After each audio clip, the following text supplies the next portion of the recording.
जय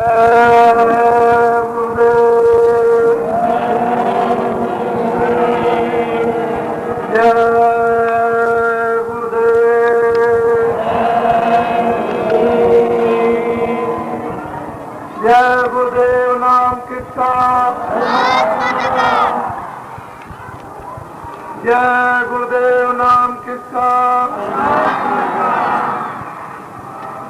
जय गुरुदेव नाम किसका?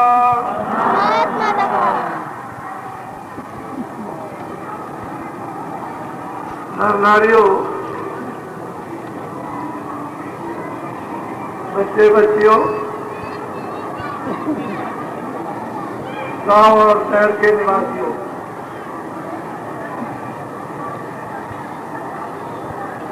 आज का दिन बड़ा ही सौभाग्यशाली। ऐसे दिन कभी कभी जीवन में प्राप्त होते हैं। इन दिनों में आत्म संदेश सुनने को मिले।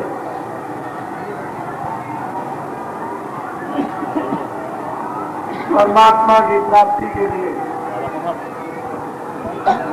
ये मानव जीवन का अवभार। और आपने जो कष्ट उठाया, आज 3 दिनों से देख रहा हूं इस मैदान में अपने अपने कामकाजों को छोड़कर लोग निश्चिंत होकर पड़े हुए हैं। इस जमीन पर आप बड़े भाग्यशाली हैं। मैं ऐसा समझता हूं कि भगवान की आप पर दया होने वाली है।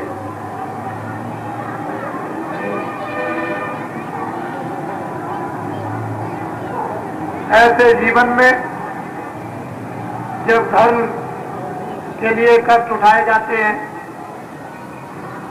आत्म कल्याण का संदेश सुना जाता है, तो ये कोई मुश्किल की बात नहीं, ये उसकी भगवान की कृपा है। हम लोगों को चाहिए उसके कृपा पात्र बने, उसकी कृपा को ग्रहण करें। जब उसकी कृपा हम ग्रहण कर लेंगे, दया का परिचय हमको हो जाएगा, हमारा ये न शरीर मनुष्य शरीर सफल हो जाएगा। इसीलिए ऋषि मुनि महात्मा साधु संत हमेशा कोई न कोई ऐसी क्रिया लोगों के सामने रखते थे जिससे हम शरीर की तपस्या करते रहे और मन इंद्रियों को दमन करते रहे। काम क्रोध लोभ मोह अहंकार से दूर रहे।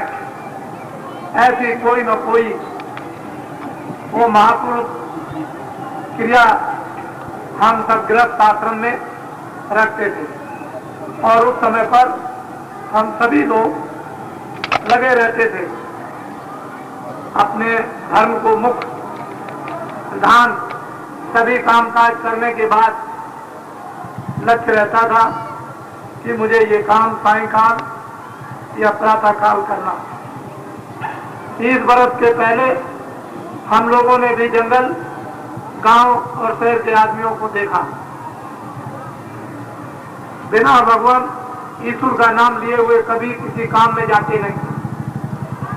गांववासी जब कभी भी अपने खेतों में काम करें तो भगवान का पहले नाम, जब खेतों को बोए तो भगवान का नाम लें,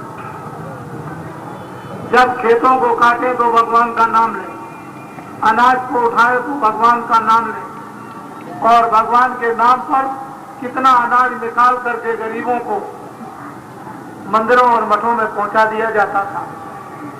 उस समय पर हमारी गाड़ी कमाई का कुछ अंश सेवा में लगता रहता था।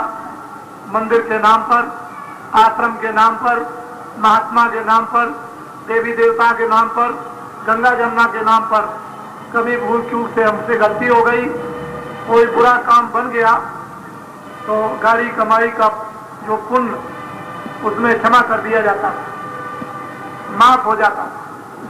ये हर गृहस्थ आश्रम में, शहर और गांव में ये सभी काम प्रमुख रखे जाते हैं। लेकिन अब हम लोगों ने इन सब कामों को छोड़ दिया। इसलिए हमारे मन में, बुद्धि में, चित्त में और अंतःकरण में अपनी धार्मिक भावना भक्ति नहीं, विकार आ गई, बुराइयां आ गई और बुद्धि छिन्न भिन्न हो गई, मन चलायमान हो गया, इंद्रियां चलायमान हो गई, काम, क्रोध, लोभ, मोह, अहंकार ये जाग गए। इन्होंने मनुष्य के सारे ढांचे को नष्ट भ्रष्ट कर दिया। ऐसी दशा जब हमारी हुई तो बुरा रास्ता हमको मिला और उस बार बुरे रास्ते पर चले, नाना प्रकार की बुराइयां जो हम में आई हैं उसी का आज हम सबको परिणाम भोगना पड़ रहा है। इसलिए आप पुरानी अपनी नीति, अपना रास्ता, अपने विचार, सेवा, प्रेम, आदर, संस्कार सब लोग अपना। ये जन जागरण मानव धर्म का हो रहा। मानव जन जागरण धर्म का हो गया तो आध्यात्मिक विकास होने में, आध्यात्मिक विज्ञान प्राप्त करने में, उसके बोध में कोई देर नहीं लगेगी, फिर जल्दी हो जाएगी। लेकिन मानव धर्म को हमने नहीं उतारा तो फिर आध्यात्मिक धर्म हमारे लिए कल्पना है और कोई भी लाभ हमको नहीं, न इधर का न उधर का।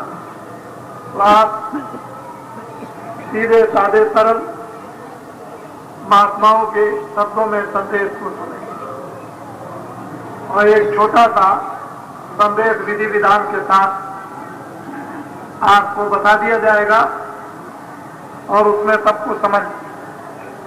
जो महात्मा कहकर जाते हैं ये उनके रतन, हीरे जवाहरात से बहुमूल्य उनके खजाने हैं जो उन्होंने ऋषियों, मुनियों, संतों के द्वारा समय समय आने पर उसका विकास कराया। ये जब रतन डूब जाएंगे, आलोक हो जाएंगे तो बस सृष्टि में क्या हो जाएगा? प्रलय। प्रलय तो होती है तो किताबें बताती हैं और बोध में भी आता है। प्रलय हो जाएगी फिर नवीन सृष्टि, दोबारा फिर से निर्माण होगी और फिर दोबारा कर्म करने का सभी लोगों को अधिकार। लेकिन प्रलय समय में बड़ी यातना, बड़ी वेदना, बड़ा भयंकर विकराल रूप काल का कर्मानुसार होता है। उसको सहन करना साधारण बात नहीं, बहुत मुश्किल।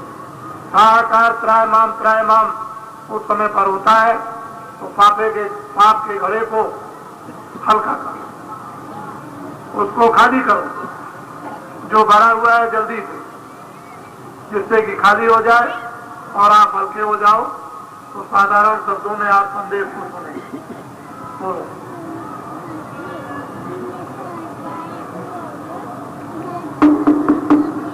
नाम रतन धन पाए कर गाधी बादन को, नाही पन नहीं पालकी, नहीं गाहक नहीं। सबने ये आपको बताया कि नाम का धन अमोलक है और बड़े भाग कृपा से मिलता। जब ऐसा अमोलक धन आपको नाम का मिल जाए मनुष्य रूपी मकान में जीवात्मा रक्षा के लिए, तो उसको गांठी में बांध, कंगाल की तरह से उसको 24 घंटे देखते रहो कि वो हम से गिरा तो नहीं, हम भूले तो नहीं, हमने कुछ आगे पीछे तो नहीं कर दिया। उस नाम अमोलक धन को कंगाल की तरह से अपनी गांठ में से खोल खोल कर देखते रहो। क्योंकि इस धन का कोई न जानने वाला, न कोई परखने वाला, न कोई लेने वाला। जब उसकी कृपा होती है तो वो धन बरसता है, वो नाम का अमोलक धन, और उसे गांधी में बांध के नर नारियों को रख लेना चाहिए। इसको खोलो मत। अगर ये हीरा कहीं गिर गया तो दोबारा फिर मिलने वाला नहीं। ये नर नारी खूब अनुभव करते हैं जब साधन भजन करते हैं, और उनको जब अंदर में अनुभव होता है, देखने सुनने का आनंद मिलता है, तो अपने अड़ोसी पड़ोसी से कह देते हैं, बस वो बंद हो जाता है। तो सारे जीवन होते रहो, और वो अब खुलने वाला नहीं जो बंद हो गया। इसलिए आपको बता दिया जाता है कि नाम का अमोलक धन जब मिले तो गांधी में बांध के रख लो। नहीं मन, नहीं पल, नहीं पार की, नहीं गांठ, नहीं मोल। न उसकी कीमत है, न उसका बताने वाला, न उसका लेने वाला, न उसका परखने वाला। लेकिन आपको मुफ्त में मिल गया, मेहनत से नहीं मिला। जब मुफ्त में मिलता है तो उसकी इज्जत और कदर नहीं होती। इसीलिए आप उसको अपनी गांठ से निकाल के फेंक दें और फिर पीछे पछना पड़ता। पीछे पछताए क्या हो, जब चिड़िया चुन गई खेत, बोया हुआ खेत यदि रक्षा नहीं की तो चिड़िया चुन जाएगी, और दाना जब खेत में से निकल जाएगा तो जमेगा क्या। किसान वही चतुर है कि बोध है उसकी रक्षा करें 2-4 दिन तक। वही साधक बड़े होशियार हैं कि जब नाम का अमोलक धन मिल जाए तो उसको छुपा करके रखो, ताकि इधर उधर कहीं गिरगिरा न जाए। बोलो। नाम रतन धन मुझ में खाल खुली घट मार। कहते हैं वो पूरब पश्चिम उत्तर दक्षिण में नहीं, नाम के रतन की खदान मुझ में छुपी हुई है अंदर। महात्मा मिल जाए तो खोद लो। उनके पास सभी हथियार है, दे देंगे आपको हथियार, औजार दे देंगे, उनको जल्दी से खोद लेना, और फिर वो खजाना निकल जाएगा जो गोपनीय गुप्त है, जो गड़ा हुआ है। मानव आत्माओं का खजाना गड़ा, और वो मानव तन में छुपा रखा हुआ है। इस खजाने को वो महात्मा जानते हैं जिन्होंने पा लिया, और वो खजाना आपको मिल जाए तो जरा ले लो, उसको खोद डालो जल्दी से। जिन जिन्होंने खोद लिया, ये अपने में उन्होंने उस खजाने को पा लिया, और यहां से कह करके चले गए। लोगों को देते भी गए, लोगों को पार भी करते गए, पहुंचाते भी गए, और पीछे से कुछ ना कुछ छोड़ करके भी चले गए। बोलो। नाम रतन धन मुझ में खाल खुली घट मार। पैत में देखूंगा कोई। महापुरुष कहते हैं कि नारियों हमको पैत में मुफ्त में देते हैं, लेकिन हमको चिंता अफसोस इस बात का कि मुफ्त का दिया हुआ धन आप लेते हैं, उसकी आपको कदर और कीमत नहीं है।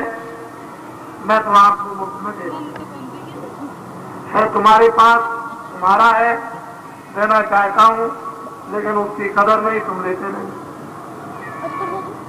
समय समय आने पर सबने मुफ्त में बांटा, कबीर ने बांटा, रविदास ने बांटा, बहुत महात्माएं, तुलसीदास ने बांटा, नानक ने बांट दिया, और तुकाराम ने बांट दिया, पलटू साहब ने बांट दिया, गोविंद साहब ने बांटा, भीखा साहब ने बांट दिया, जगजीवन धन्ना जाट ने बांट दिया। बहुत लोग आए जिन्होंने उस खजाने को पा लिया, उन्होंने बांटा। लेने वालों ने ले लिया, और कदर करने वालों ने कदर की, छुपाने वालों ने छुपा लिया, और परखने वालों ने परख लिया। और जब नाम का धन अमोलक मिल गया तो दीदार और दर्शन मिल गए। इसलिए देता तो जरूर हो मुफ्त में, लेकिन आपको उसकी इज्जत सम्मान नहीं। हाँ। जब गुण का गाहक मिले तब गुण लाख विकार। जब गुण का गाहक नहीं तो कौन ही बदले। महापुरुषों ने सभी ने कहा कि गुण का जब गाहक मिलेगा तो फिर गुड़ बिकेगा, लाखों लाखों और करोड़ों करोड़ों रुपए में बिक जाएगा। और गुड़ का ग्राहक न मिले तो कौड़ी बदले जाए, कौड़ियों के बदले में भी कोई नहीं लेता। उस गुड़ की इतनी बड़ी कीमत है कि दाम तो उसका कुछ है नहीं, लेकिन अगर ग्राहक नहीं है उसको दिया जाए तो कौड़ियां और मिट्टी के बदले में भी नहीं, मिट्टी दे करके भी नहीं लेना चाहता। तो ग्राहक मिलना चाहिए। इसी के लिए साधु महात्मा कहा करते थे,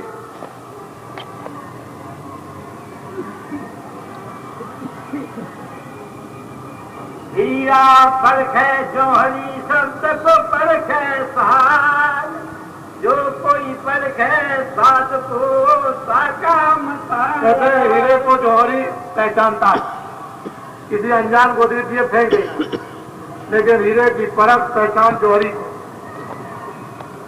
और शब्द की परख साध को। जो शब्द को पा चुका है वो जानता है कि उसकी क्या कीमत है। और जो कोई समझे साधु को ताका मता आगाज, और जिसने साधु को पहचान दिया उसका मत आगाज, किसी की समझ में नहीं हुआ, आगाज विचार उसकी। साधु को परखना बहुत मुश्किल, क्योंकि कोई तिलक और चंदन तो होता नहीं कि ये समझ लिया जाए कि सैन बोर्ड है, ये साधु है, ये महात्मा, ये संत है, इनके पास ये है। वो तो कुछ नहीं है, वो तो शब्द से जाना जाएगा। हीरा ने परखा जौहरी ने, और शब्द को परखा साधना करने वाले साध ने, और साध को परखा जिसने, उसका मता आगा। उसकी महिमा क्या कही जाए। लेकिन संत को पहचानना बहुत मुश्किल होता है, क्योंकि दाढ़ी बाल से तो संत बनते नहीं, वेशभूषा का नाम संत है नहीं। संत तो सत्ता का नाम, जिन्होंने उस सत्ता को पा लिया और आज से अंत तक जान लिया, उसका नाम संत। बोलो। कभी रसायन हम करी नहीं नाम समझो। कहते हैं महात्मा भाई, हमने तो सब रसायन देखे, सोना देखा, चांदी देखा, ये देखा, वो देखा, वो देखा, सभी रसायन जगत की हमने करके देख ली, लेकिन राम के नाम के समान कोई रसायन जगत में नहीं। नाम रसायन जिसने कमा के रख ली तो वो निहाल हो गया, सहनता और बादशाहों का भी बादशाह, और राजाओं का भी राजा, और चक्रवर्तियों का भी चक्रवर्ती हो गया। लेकिन राम रसायन जिसके पास नहीं, कहते हैं हमने तो सब देख लिया, इसमें कुछ नहीं है। क्यों कि ये सब चीजें रसायन सब छोड़ के जाना और नाम रसायन साथ ले जाना, वो धीरे धीरे करके उसको पका करके उसको फूंक ताप करके जमा कर लो। आपको आता ही नहीं फूकना तापना, क्या फूके क्या तापना। कुछ दे दे कुछ दे, अरे कुछ दे दे कुछ दे, बरसा पिए न नीर घटे, अजगर करे न चाकरी, पंछी करे न काम, और दास मलू का कह गए सबके दाता राम। और दे दे कुछ दे दे के हो जाएगी तो कौन कहेगा दे।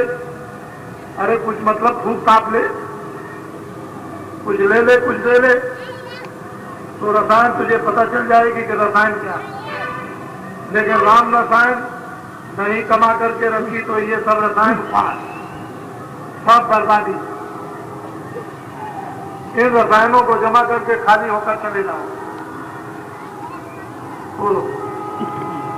कभी रसायन हम करी नहीं नाम कोई, रंचक घट में संतरे सब तन कंचन हो। नाम रसायन जलने भर भी इस घट में प्रकट हो जाए तो ये शरीर कंचन हो जाता है।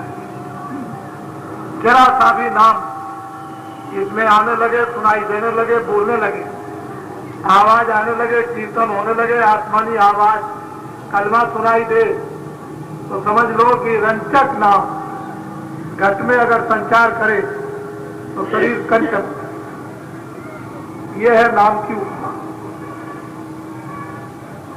हम लोग नाम को समझते नहीं। नाम क्या चीज है? नाम से सूरज बनते हैं, नाम से आकाश बनता है, नाम से पाताल बने, और नाम से चंद्रमा बने, नाम से सितारे बने। और नाम से बड़े बड़े ब्रह्मांड, नाम से स्वर्ग बना, नाम से देवी देवता, और नाम की ये महिमा है और उसको समझते नहीं। सारी रचना ऊपर से नीचे तक नाम की। ऐसा नाम घट में अगर कहीं प्रकट हो जाए, या घट प्रकट हो, जिस घट में भी प्रकट हो जाए कोई उस भेद को जान जाता। और नाम नहीं मिला, नाम नहीं समझा तो खाली चले जाओगे जैसे आए वैसे।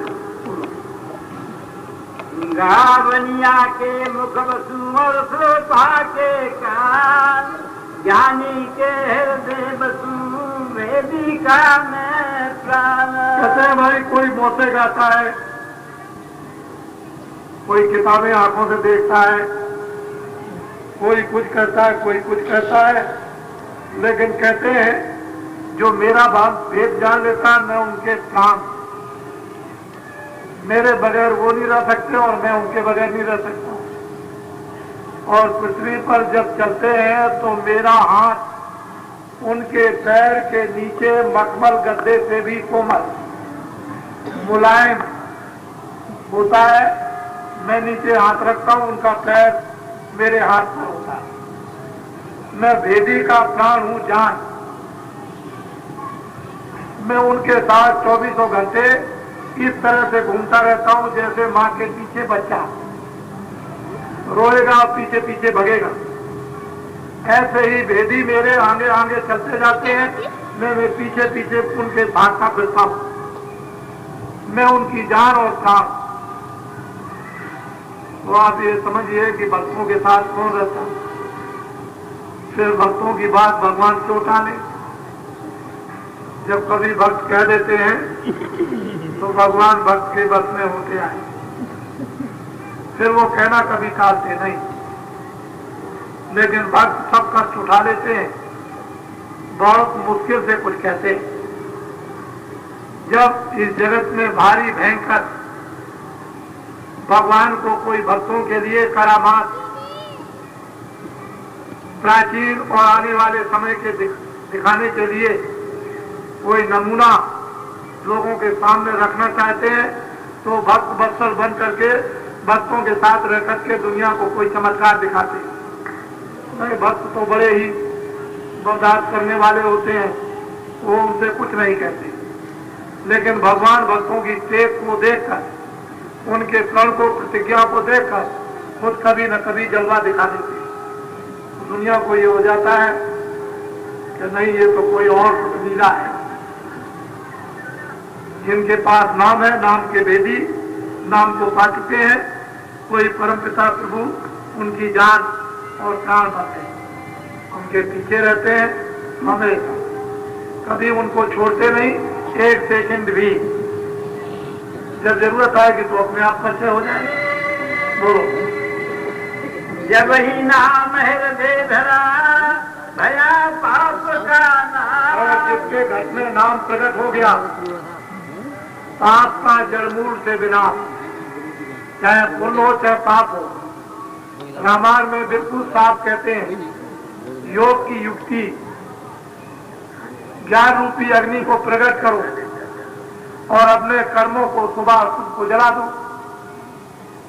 जब ज्ञान रूपी अग्नि प्रकट नहीं होगी घट में, तो सुबह सुख कर्म कैसे जलेंगे। जब दोनों सुबह सुख कर्म, जब पाप जल जाएंगे और पुण्य भी खत्म हो जाएंगे, तभी तो ये जीव निवृत्त होगा, छुटकारा पाएगा। नहीं तो किसी न किसी अच्छे और बुरे कर्मों में बना रहेगा। तो जब घट में नाम का संचार हो गया तो पापों का पुण्य का दोनों का बिना। फिर तो जो सांसें उसको मिली है बस उन्हीं पर टिके रहो और अंतिम सांस को खत्म करो, बस जल मूल से सबना सफाई कर लो। नाम एक धारा है, गंग धारा, जम्न धारा। नाम एक अग्नि है, एक अमृत है, जहां पड़ेगा सर्जीव कर देगा, अग्नि है जहां पड़ेगी जलाती। उसका काम यह है कि भस्म करना। बोलो। जब ही नाम हृदय धरा भया पाप का नाश, मानो जिंदगी आग की बड़ी पुरानी कहते हैं जैसे पुरानी घाट में कहीं आग की चिंगारी पड़ जाए और सब आग का ढेर जो है जल के खाक हो जाता है, ऐसे ही हृदय रूपी इस मकान में अनेकों जन्मों के अच्छे बुरे कर्म जमा और घास जैसा ढेर बन गया। जब वो नाम की अग्नि चिंगारी पड़ती है तो ये अनेकों जुग जुगांतरों के उस गंदे ढेर को जला देती।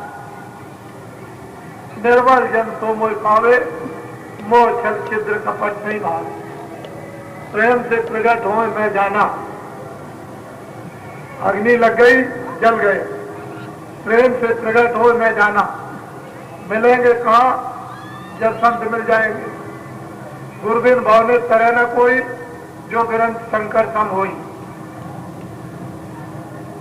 बिना उस सदगुरु के, ज्ञान गुरु के, तत्व गुरु के मिले हुए ये कर्मों का ढेर जलेगा। इसलिए अमोलक धन जो है लुटाया जाता है और वो है नामधन। जब नामधन धर्मदास को मिल गया तो अरबों खरबों रुपए पर लात मार दी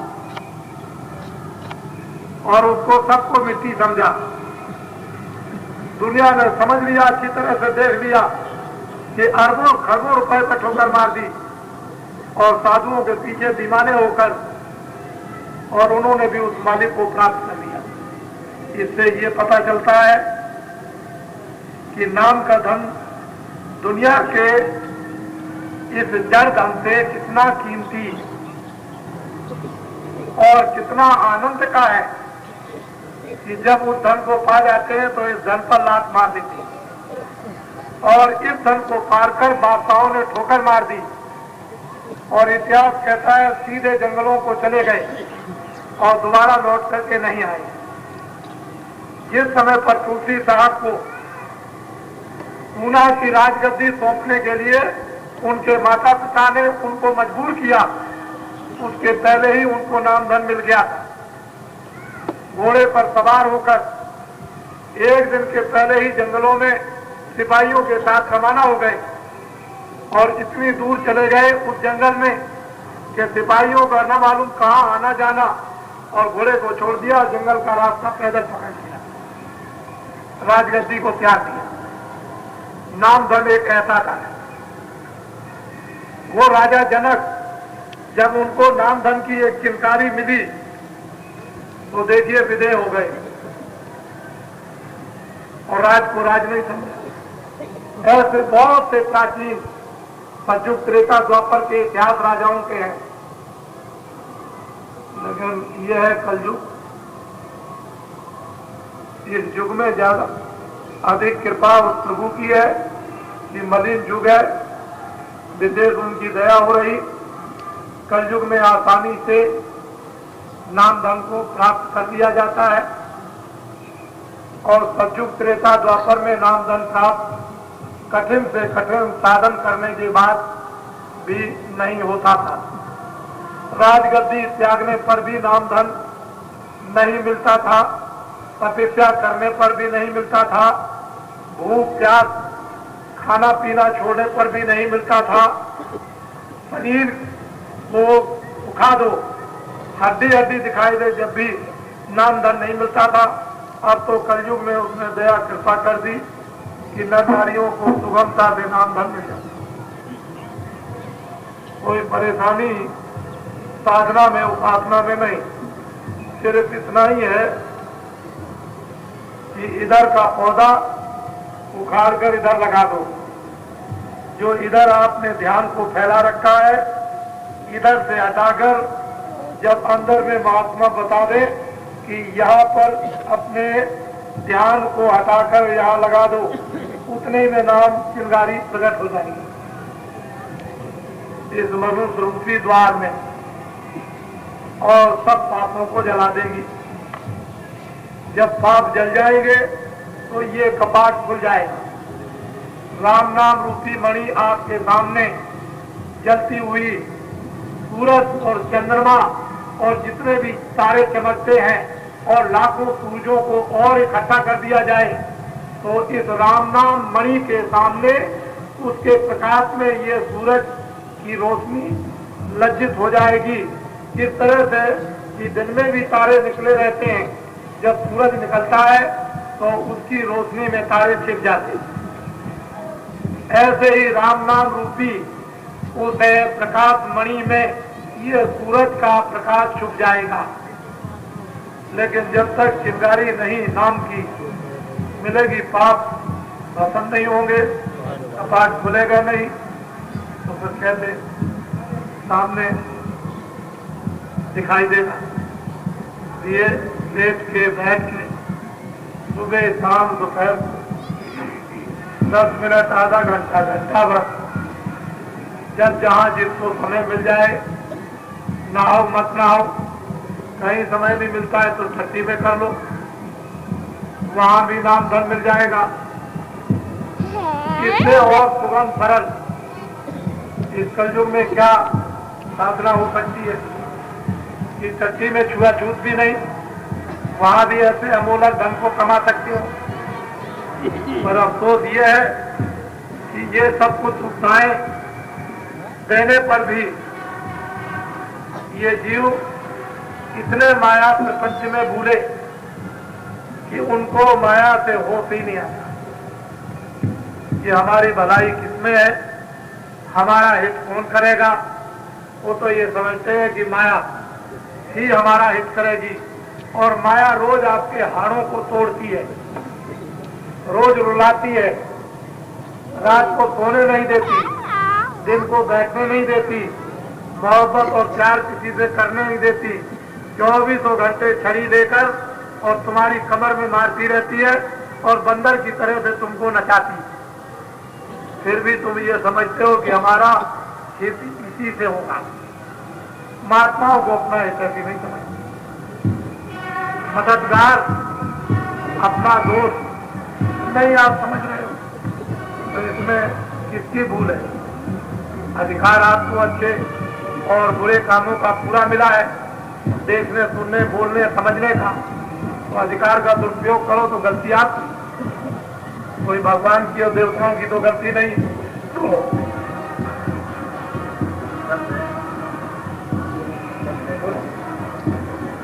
यहाँ तुम्हें समझ सोच कर कहते हैं यहाँ समझ सोच के चलना ये मृतलोक है, रास्ता बड़ा टेढ़ा मेढ़ा, नदी बड़ी गहरी गंभीर, पार करने के लिए मल्लाह नहीं और नौका भी नहीं है, बल्ली और बांस का कोई सहारा भी नहीं मिलता है, तो समझ सोच के चलना। जरा सी तुम अचेत अवस्था जाए कि डूब गए। ये ऐसा रास्ता है फिसलने वाला कि चले जा रहे हो, जरा से गिर गए चले गए, फिर उठाने वाला कोई नहीं, रोते ही रह जाओगे, कोई आपको उठाएगा नहीं गड्ढे से। तो यहाँ तुम समझ सोच कर चलना है। बोलो। यह तो बड़ी अतिथि मन के साथ पढ़ना। कहते हैं ये बड़ा रास्ता टेढ़ा है, तुम इंद्रियों के दरवाजों पर बैठ करके मन के साथ चक्कर मत मारो, मन के इंद्रियों के दरवाजों से मन को थोड़ा सा तब काम बनेगा। मैं ये आपको सत्संग सुना रहा हूं, इसको बंद करो, कुछ और सुना दे। देखो ये सतयुग का एक ढंढोरा आपके सामने आया। मैं ये भली प्रकार से समझता हूं कि जो सतयुग का ढंढोरा पीछा जा रहा, जीवों को इसमें तनिक और जरा भी विश्वास नहीं। आज के कुछ दिन पहले हम कुछ और भी ढंढोरा पीट रहे थे, उस समय पर लोग बिल्कुल सामने खड़े होकर कहते थे कि जो भी आप बात कह रहे हो ये होने वाली नहीं। एक एक चीजों को बताया था। जितनी इस्तेमाल की चीजें हैं, कपड़ा हो, अनाज हो, चीनी हो, चावल हो, सोना हो, चांदी हो, पीतल हो, धातु हो, जितनी भी चीजें इस देश के अंदर, जब मैं उनके बारे में कहता था तो मेरे सामने लोग कहते थे कि मुझको आपका विश्वास नहीं और ये कुछ भी होने वाला नहीं। तो मैं उनसे यही कहता था कि आप अपने कागज पर दिल और दिमाग में नोट करके रखो। जब मेरी ये बातें कुछ समय के बाद पूरी हो जाए तो इसको सही मान लेना। मैंने कोई बेहोशी में तो सज्जू का नारा लगाया नहीं, कोई मूर्खता में तो लगाया नहीं। मुझसे तो किसी ने ये कहा कि अपने धर्म संदेश के साथ एक ये भी आवाज लगा के लोगों को सुना दो, तो नहीं तो नया काम, एक नई आवाज खड़ी करनी पड़ेगी। तो इसी धर्म संदेश के साथ में जरा सा इनके कान में ये भी बात डाल दो। तो जब सज्जू गाएगा तो आप क्या करोगे? दिन में काम, शाम को बच्चों की सेवा, और उसके बाद सभी हिंदू मुसलमान बैठ के इबादत, भगवान का भजन और उस घाट की प्रार्थना लोग बैठ के करेंगे। जब सज्जू आएगा तो मकानों में ताला लगाने की कोई जरूरत नहीं। सभी लोग अपने अपने नियमानुकूल अपने अपने आश्रम और मानव धर्म का पालन करेंगे। और जल, पृथ्वी, अग्नि, वायु, आकाश, ये सभी देव और देवता जब आगे चलकर के संपूर्ण प्रसन्न हो जाएंगे तो समय समय पर उतनी वृष्टि, उतनी गर्मी, उतनी जाड़ा, इतनी आपको आवश्यकता होगी अपने मानव शरीर की रक्षा के लिए। अन्न हो, सब्जी हो, फल हो, दूध हो, घी हो, मक्खन हो, कपड़े हो, ये हो, वो हो, उतना ही आपको अधिक से अधिक, जिसको कहते हैं इफरात, ज्यादा से ज्यादा, ये आपको संग्रह वृत्ति और भावना आपके अंदर में इस प्रलोभन की ना हो कि आगे चलकर के हमको नहीं मिलेगा तो हम सब संग्रह कर लें। इतनी उदारता लोगों में होगी कि लोग अपना सब कुछ हंसी खुशी और प्रसन्नता के साथ दे दिया करेंगे और जरा भी उनका मन कलुषित और मैला नहीं होगा। ये है सब सतयुग के लक्षण। आपने उसका एक छोटा सा रूप अभी इसी साल फरवरी के महीने में, एक महीने कलब बाद, और 15 दिसंबर सन 78 से कार्य काशी में शुरू हो गया। लेकिन एक आदमी से भी नहीं पूछा गया कि तुम कहां रहते हो, किसी ने नहीं पूछा। जितने भी रोटी बनाने वाले, सब्जी बनाने वाले, बर्तन मलने वाले, झाड़ू लगाने वाले, दिन रात नर नारी काम करने वाले, एक आदमी से भी नहीं पूछा कि तुम किस जात के हो और तुम कहां के रहने वाले। जो लेन में बैठ गया सब खाओ। देने वाला कौन है? वो तो बाबा जी ने ये ऐलान कर दिया था कि हमको जब जरूरत पड़ेगी तो हम गंगा महारानी से उधार मांग लेंगे, उधार। और काशी में जितनी आबादी है उस काशी की पूरी आबादी को, यानी मैं 10 दिन भोजन करा सकता हूं। कितने लाख की आबादी है काशी की? 12 लाख की आबादी। और ये बच्चियां, ये देवियां काशी में कितनी पहुंची थी कि ये देवियां इतनी काशी के उस गंगा तट रेती के मैदान पर थी कि 4 काशी बच जाती। 4 काशी, 4, 12 लाख की आबादी काशी की। इन देवियों से केवल एकमात्र 4 काशी बचती। इतनी देवियां उस रेतीले मैदान पर थी। तो आपको ये बात सोचना चाहिए कि किसी से नहीं पूछा कि तुम कौन हो। जब इनके लाखों चूल्हे जल रहे थे, उसके अतिरिक्त जो 2 करोड़ से ऊपर नर नारी थे, कोई भी कहीं से आया बैठ गया, वो भी खा लो। तुम कौन हो इससे कोई मतलब नहीं, आदमी होना चाहिए। तो अखबारा, अरे तुम आदमी की तो बात छोड़ दो, कुत्ते ऐसे चलते थे गिर जाते थे। कोई इधर गिर गया, कोई इधर गिरा, चल नहीं पाते थे। वो कुत्ते 2 महीने के अंदर ऐसे मोटे हो गए कि एक भी कुत्ता कहीं लड़ते हुए उस मैदान में नजर नहीं आया, और 500 कुत्ते उस मैदान में एक साथ खेलते थे। इसको कहते हैं सतयुग। जानवरों को भी ये मानव का आनंद इस पेट भरने का मिलता है, उसका नाम है सतयुग। आप लोग सब लोग, समस्त राष्ट्र का प्राणी, समस्त जो भी इस देश में रहता है वो भारतवासी है, चाहे हिंदू हो, चाहे मुसलमान हो, चाहे ईसाई हो, वो इस वतन का है, भारत भूमि का है, धर्म और कर्म क्षेत्र भूमि का है। वो अपने को इसको कोई अलग न कुछ बनाए, यहाँ का रहने वाला कोई भी आदमी हो, इससे क्या मतलब। समस्त राष्ट्र अगर इस तरह की कल्पना करता है कि वास्तव में सारे देश में इस तरह का सुख व्याप्त हो जाए और हम लोगों को सबको ये कीर्ति प्राप्त हो, जब प्राप्त हो, तो आप क्यों नहीं करते हो। आपको सबको अवसर दिया, सबको मौका दिया जा रहा, तो ये सतयुग के आने का बिल्कुल आपको अच्छा नहीं लगता, मैं जानता हूं, क्योंकि आप इतनी बुराइयों में फंस गए हो कि उन बुराइयों से इतने जर्जर हो गए और उन बुराइयों से इतने बुरे बुरे कुकर्म किए कि आपको इतना डर, लज्जा और भय है कि सतयुग के आने पर न मालूम क्या हो जाएगा। पता नहीं हम काट दिए जाएंगे, जला दिए जाएंगे, मार दिए जाएंगे, सड़ा दिए जाएंगे, क्या करेगा। लेकिन सतयुग तो सबको आवाज करता है। अब अपने सतयुग के आने के पहले अपने कर्मों से जल जाओ तो इसमें सतयुग का तो दोष नहीं।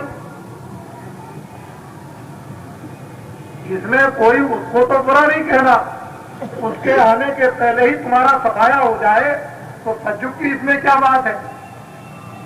लेकिन सतयुग एक समय और एक देवता है, ये बात आपको अच्छी नहीं लगती है भारत के राष्ट्र के लोगों को। लेकिन मैं तो ये समझता हूं कि जब ये बातें लोगों को सुनाया करता हूं तो मुसलमान बहुत गौर और जहन से सुनते और मजहब के नाम पर एक भी शब्द इस जबान से नहीं निकालते। उन्हीं की किताबों में लिखा है कि 14वीं सदी का अंत आएगा, सतयुग के आने के पहले। उस समय जब समाप्त होगा तो तुरंत एक कोहराम मचेगा, कोलाहल होगा, हाहाकार मचेगा। उसी समय पर एक महात्मा, एक फकीर खुदा भगवान का संदेश लेकर इस जमीन पर उतरेगा और सारे इंसान और मनुष्यों को उस सतयुग के आने का, यानी भगवान का वो संदेश, खुदा का पैगाम सुनाएगा। यह किताबों में जब जब हो धर्म की हानि, 12 असुर महाअभिमानी तब तब प्रभु धर मानव शरीरा, मनुष्य शरीरा, मनुष्य रूपी मकान में वो विशुद्ध निर्मल सख्तदायक ज्ञानी वो आत्मा आएगी और भगवान का संदेश सुनाएगी। और वो संदेश ये होगा कि धर्म की स्थापना जुगे जुगे समय समय पर होती आई और उसी धर्म की स्थापना का संदेश सतयुग के आने का अर्थ दिया जा रहा कि जब सतयुग आएगा तो धर्म की स्थापना भारत में हो जाएगी। ये आपको अच्छा नहीं लगता, ये मैं जानता हूं भली प्रकार से, लेकिन उसमें मैं क्या करूं। मैं भी मजबूर और आप भी मजबूर, आप अपनी आदत से मजबूर, मैं भी अपनी आदत से मजबूर। मैं उस हुक्म का बंदा हूं और आप अपनी मन इंद्रियों के गुलाम बंदे हो। आपने इंद्रियों की गुलामी स्वीकार कर ली है और उसके आप गुलाम हो गए और मैं उसका गुलाम। मुझे तो उस मालिक की गुलामी करनी और आपको अपनी इंद्रियों की गुलामी करनी। तो इसके लिए मैं क्या, आप अपनी बात कहो और मैं उसकी बात कहूं। अब जो कुछ होगा वो तो समय आपको बताएगा। तो एक फकीर ने किताब में लिखा है, मुसलमानों ने और हिंदुओं ने मिलकर के पूछा कि फकीर साहब आगे कैसा समय आएगा।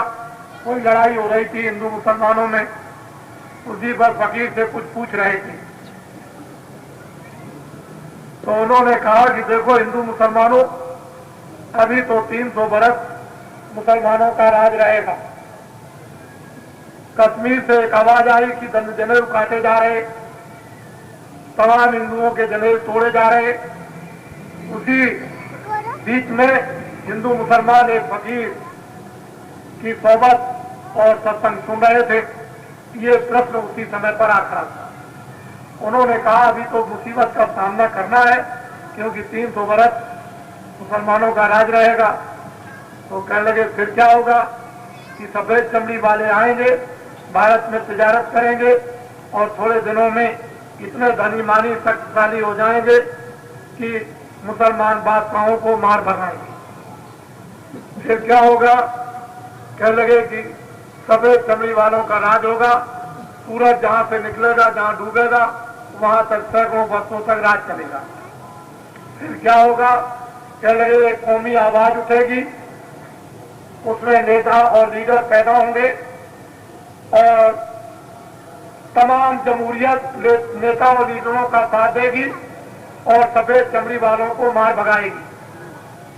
300 बरस पहले उस फकीर ने ये कलाम अपनी उन किताबों में लिखा। फिर क्या होगा? ये जमहूरियत यानी जनता नेता और लीडरों को एक समय के लिए भगवान की तरह से मानेगी और बड़ी इज्जत करेगी। जब नेता और लीडर अपने वसूल से गिर जाएंगे और पल पर बात को बदल देंगे, तो जमहूरियत का विश्वास नेता और लीडरों से खत्म हो जाएगा। और फिर क्या होगा कि थोड़े दिनों के बाद लोगों को एक धार्मिक सूरज निकलता हुआ दिखाई देगा।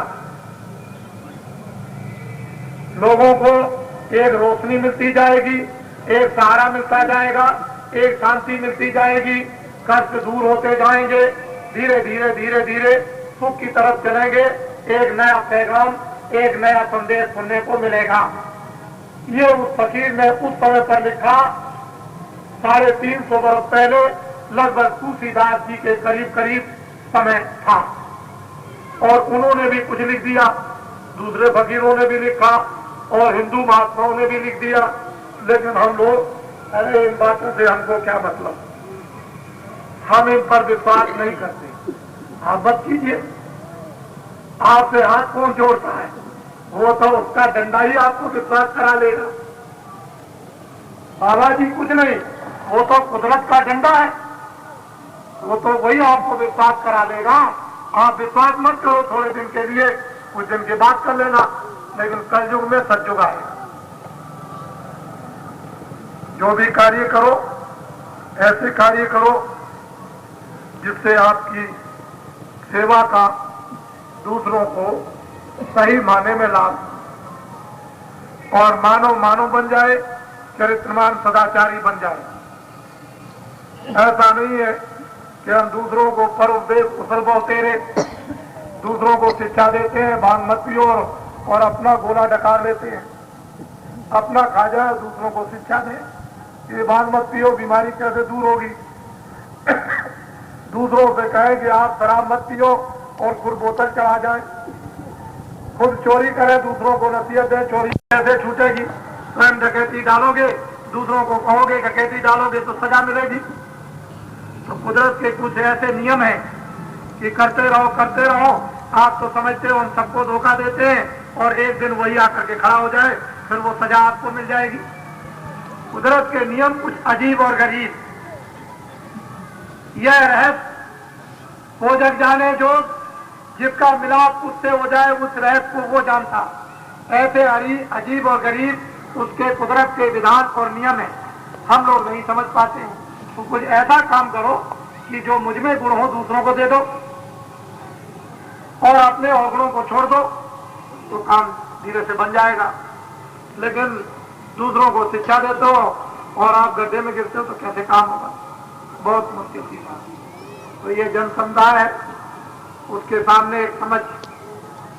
आज ये जयपुर शहर 15 तारीख दोनों बातें हैं, आजादी का दिवस भी है, स्वतंत्रता दिवस, और इधर में आपके जन्माष्टमी का भी। वैसे बहुत कुछ लोगों ने कल भी मना ली थी, कुछ लोगों ने 15 तारीख को मनाई, कुछ छोटी बड़ी दिवाली ये आगे पीछे मना लूं। ऐसे ही जन्म दिवस या रामनवमी आगे पीछे मनाते हैं, कुछ पहले साधु मना लेते हैं, बाद में गृहस्थ मनाते हैं। इस तरह का अपना अपना धंधा बना रखा। लेकिन जन्म दिवस तो एक ही घड़ी और एक ही समय हुआ था। अपनी अपनी सुविधा के अनुसार दिन को बांट दिया, आज तुम्हारा और कल मेरा। तो किसी ने कल कर लिया, किसी आज ये भी दिवस है और वो भी दिवस, राष्ट्र का भी दिवस है और एक धर्म का भी दिवस है। तो ये जयपुर रामलीला मैदान है, यहाँ तो राम का एक स्वप्न था। इस स्थान पर जब क्वार का महीना आता है तो दिखाया जाता है, बताया जाता है। उसी स्थान पर आज ये जन्माष्टमी का एक शुभ संदेश लोगों को सुनाया जा रहा कि 5 तत्वों में जीवात्मा 8 गांठों में बंधी हुई है, इसलिए उसको जन्माष्टमी कहते हैं। रजोगुण, तमोगुण, सतोगुण 3 तो ये है, और जल, पृथ्वी, अग्नि, वायु, आकाश, इन 8 रस्सियों में जीवात्मा की गांठ बंधी। अगर कोई आदमी इन 8 रस्सियों से छोड़ ले जीवात्मा को, तो छोड़त ग्रंथ पाओ जो कोई, तब यह जीव किरारत हुई। इस जीवात्मा का जन्म जभी होगा और जन्माष्टमी उसी दिन पूरी हो जाएगी जिस दिन 5 तत्व और 3 गुणों से जीवात्मा खोल ली जाएगी। उस दिन सच्चा जन्म जन्माष्टमी का इन जीवात्माओं का होगा। तो वो आज आपको संदेश सुनने को मिल रहा है। इसलिए बाबा जी का जो संदेश है वो आपसे विनीत प्रार्थना है कि आप लोग शराब पीना छोड़ दें, ताड़ी पीना छोड़ दें, मांस, मछली, अंडा खाना हिंदू, मुसलमान, ईसाई छोड़ दें, चोरी, डकैती, कत्ल सभी लोग मानव मात्र को छोड़ दें। और क्या छोड़ दें? कोई आंदोलन, कोई हड़ताल, कोई तोड़फोड़ मत करो। दिन में काम, शाम को बच्चों की सेवा, उसके बाद भगवान का यानी खुदा की इबादत घर में या मस्जिद मंदिर में बैठ के करो। सारी दुनिया की मानवता, इंसानियत की ये तमाम बदनीयती और खराबी, झंझट और झगड़े सब के सब इन 3 कामों के करने पर खत्म हो जाएंगे। सारा राष्ट्र, एक आबादी, एक आराम के उस समय काल में पदार्पण लेगा जबकि लोग सभी मानव मात्र आराम का एक अनुभव करने लगेंगे, सुख शांति का इनको अनुभव होने लगेगा और वस्तुओं की भरपूरता का शरीर रक्षा के लिए इनको अनुभव होने लगेगा। 1.5 साल के अंदर पहला एक देवता अयोध्या में सन 77 में मई के महीने में प्रसन्न किया और दूसरा 33 करोड़ देवता 78, 25 से लेकर और 5 तक यानी अहमदाबाद में प्रसन्न किए और काशी जी में शिव जी को प्रसन्न किया। और पहले से बताया आपको कि चावल और गन्ना इतना पैदा होगा जो अभी तक 30 साल में नहीं हुआ, अनाज इतना पैदा होगा जो 30 साल में नहीं हुआ। और जब काशी में कार्यक्रम हो गया तो आपको बताया कि अब की बार इतना अनाज पैदा होगा जो अभी तक कभी नहीं हुआ। 1.5 साल के अंदर देश के अंदर अनाज के कुठार, गोदाम तो भरे हुए हैं, लेकिन कितना लाखों टन जगह जगह पर बाहर रखा हुआ है जिसके उड़ाने के लिए सरकार के पास तिरपाल भी नहीं। मैंने अपनी आंखों से पंजाब में, उत्तर प्रदेश में यानी खुले बोरे भीगते हुए देखा। इतना अनाज और उस अनाज देवता की आंख को जरा भी कदर नहीं, न उन अधिकारियों को कदर है जो वहां के जिम्मेदार, और न सरकार को इसकी कदर है कि तिरपाल दे सकते हैं। और अन्न क्या है? देवता। जो अन्न देवता को पैरों से ठुकराते हैं वो दाने दाने को मोहताज उनको देखना पड़ता। 30 साल के उस समय काल में ये बता दिया गया था कि अनाज नहीं मिलेगा, आबादी को घटा करके 40 करोड़ करना है। चाहे स्त्रियां मर जाए, चाहे बुढ़े मर जाए, चाहे जवान मर जाए, चाहे गर्भ में मर जाए, और चाहे कैसे भी मर जाए, चाहे जहर खा के मर जाए, चाहे बिना अन्न के मर जाए, मुझे तो 60 करोड़ की आबादी से 40 करोड़ करना। ये पैगाम टिक गया था, ढंढोरा बच गया था कि आबादी हम बर्दाश्त नहीं कर सकते हैं। बाबा जी ने कहा कि आप ये अत्याचार और हत्या का काम मत करो, ये पातक लग जाएगा तो आपका ये सनातन, ये ग्रस्त आश्रम और जुग जुग आत्मा ये ध्वस्त हो जाएगी और अधोगति को प्राप्त हो जाएगी। ऐसा काम मत करो, आप बाबा जी की बात को मान लो। हम जल्दी से देवताओं को प्रसन्न करते हैं और 1 अरब की आबादी हो जाए, लेकिन एक भी आदमी भूखों नहीं मरेगा, पर बाबा जी की बात को मानना पड़ेगा। और क्या मानना है? आपको शराब नहीं पीना, ताड़ी नहीं पीना, मांस मछली अंडे नहीं खाना, कोई चोरी और डकैती नहीं करना, और आंदोलन हड़ताल तोड़फोड़ नहीं करना। दिन में काम करो, शाम को बच्चों की सेवा करो, और जितने कपड़े पहनना चाहो पहनो, और 100 बार खाना चाहो खाओ, और मकानों में रहो, और कोई कमी नहीं होगी, लेकिन बाबा जी की बात मान लो। इसमें तुम्हारा नुकसान क्या है कि कपड़े भी मिले, इफरात भोजन भी मिले, सब्जी फल भी मिले, दूध मक्खन भी मिले, रहने को मकान भी मिले, 1 अरब की आबादी हो जाए, और फिर समय समय पर पानी, जाड़ा, गर्मी आपको मिले, तो आपको और क्या चाहिए? लेकिन बुरे दिन देखना चाहते हो तो मैं क्या करूं? मैंने तो 1.5 साल में ढंढोरा पीट करके आपके सामने रख दिया कि देख लीजिए ये हो गया। और इतने कहने पर भी रेडियो अखबार नहीं बोल रहे थे। फिर मैंने ये कहना शुरू किया कि मैं आपसे बुला ही लूंगा, देखे कैसे नहीं आप बोलते हैं। तो अंत में जाकर जब इतना ढंढोरा पीटा कि सारे देश में जन जन में आवाज पहुंच जाएगी, तब रेडियो बोला, तब उसकी जान निकली, एक सांस निकली, और उसमें से आवाज आई कि हाँ, इतना अनाज पैदा हो गया है जो अभी तक कभी नहीं हुआ। बस रोज रोज वो भी नहीं बोलता, वो भी रोज रोज नहीं कहता, क्योंकि बाबा जी की बात सिद्ध हो जाएगी। चलो एक बार कह दिया तो हो गया। अरे भाई, बाबा जी की बात क्या थी? तो राष्ट्र की बात थी, ये तो मानव की बात थी, जिसके लिए चिल्ला रहे थे। अब तो कोई जबरदस्ती नहीं हो रही 10 काटने की, कोई गर्भ नहीं गिराए जा रहे, कोई आपको सताया नहीं जा रहा, और इतने के ऊपर में किसी अनाज की कमी नहीं। बाजार में जाओ, चावल ले आओ, सब्जी ले आओ, चीनी ले आओ, गुड़ ले आओ, ये ले आओ, वो ले आओ। अब ये बात अलग है कि आप कहोगे महंगाई हो गई, तो अब इसके लिए मैं क्या करूं? आपस में लड़ोगे, समय सेवा का लड़ने में जाएगा, बद इंतजामी हो जाएगी, तो लोग घात लगाए बैठे हुए हैं कि जल्दी से रातों रात 1 लाख का 1 करोड़ कमा ले। तो ये तो अपना अपना दांव लगा रहे, लेकिन ये भी पाप, जो जनता जनार्दन को धोखा देते हैं उनको भी समय आने पर सजा मिलेगी, वो भी नहीं बच सकते। ये वही बाबा जी हैं जिन्होंने मंच पर खड़े होकर के जगह जगह कहा था कि अंग्रेज जाएंगे, जिम्मेदार जाएंगे, जागीरदार जाएंगे, और किसानों के खेतों का परिवर्तन हो जाएगा। ये सब कुछ आपको देखने को मिला।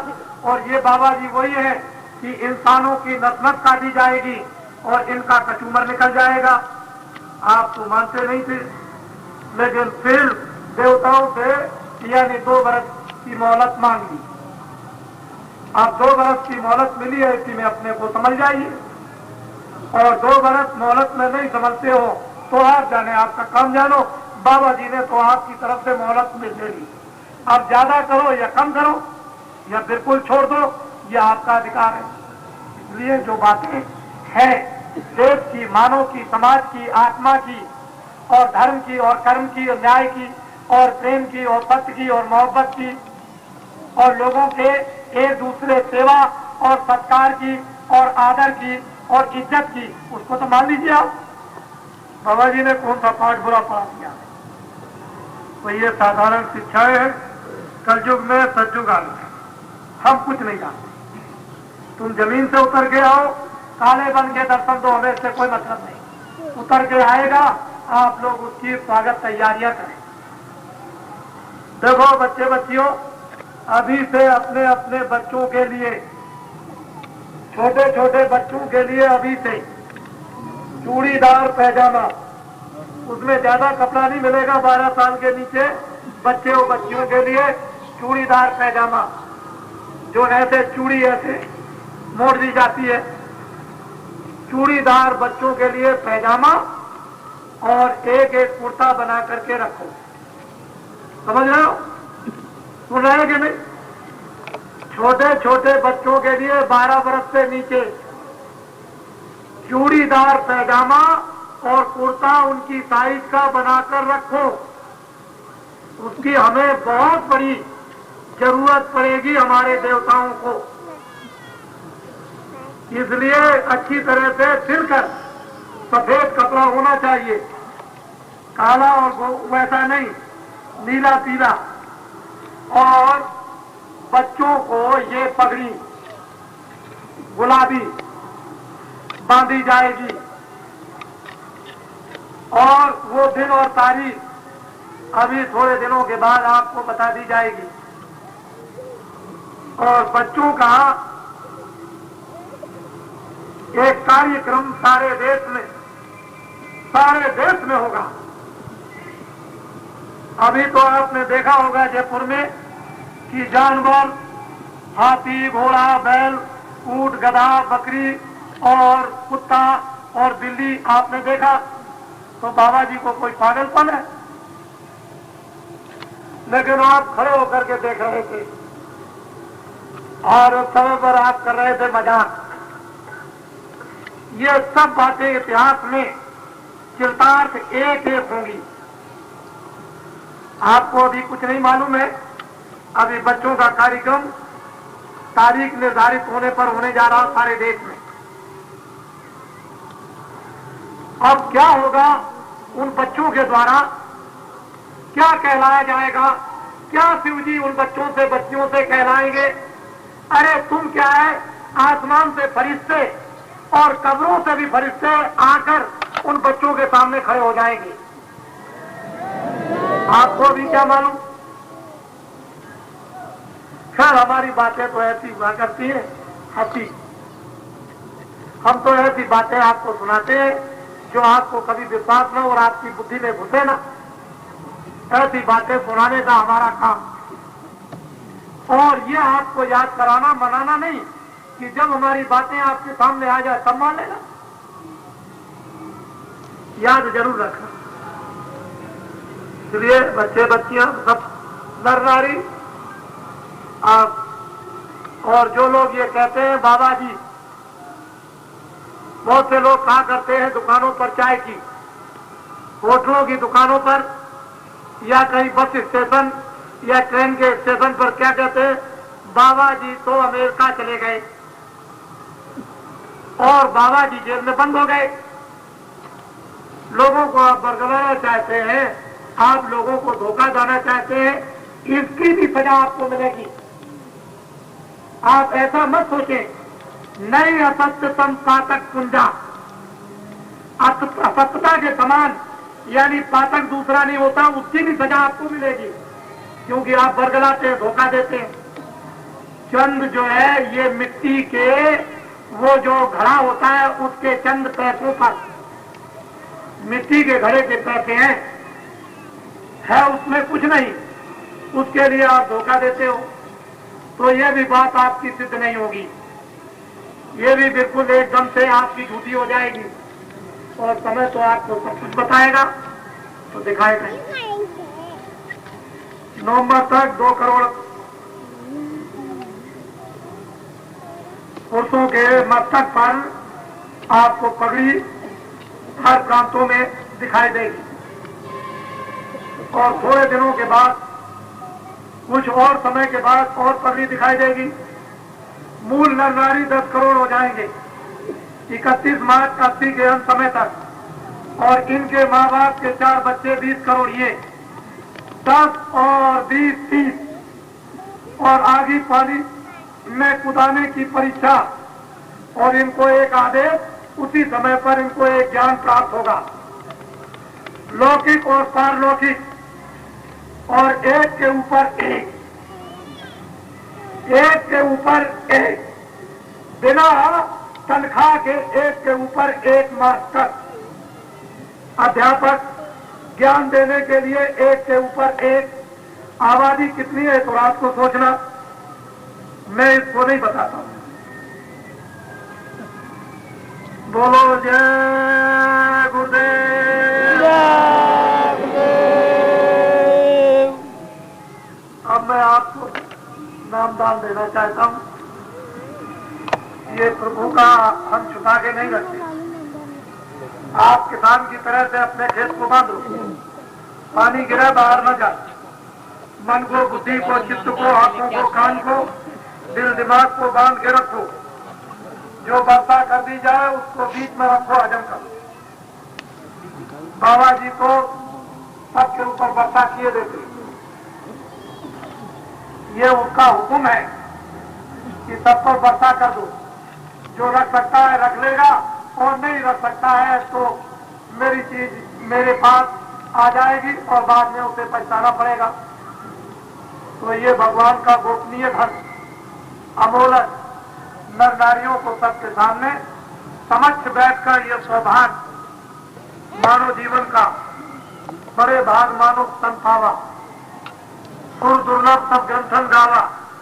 मनुष्य जीवन का ये परम सौभाग्य कि नाम धन, ये जवाहरात आपको जीवन में मिले, वो आपको दिए देते हैं।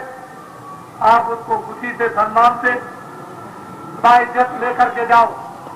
दिन में काम, शाम को बच्चों की सेवा, खेती, दुकान, दफ्तर का, और उसके बाद जब कोई समय न हो तो लेट के बैठ के जहां मौका मिल जाए सुबह शाम खेत में, खलिहान में बैठ जाओ और धीरे से दरवाजे पर बैठ करके अपनी जीवात्मा से उस दरवाजे को खटखटा दो और हमारा दिया हुआ जड़ी अंजन जरा रगड़ करके जरा घिसो।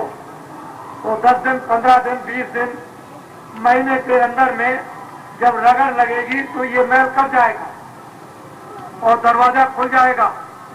आंख से और कान से सुनाई दिखाई देगा।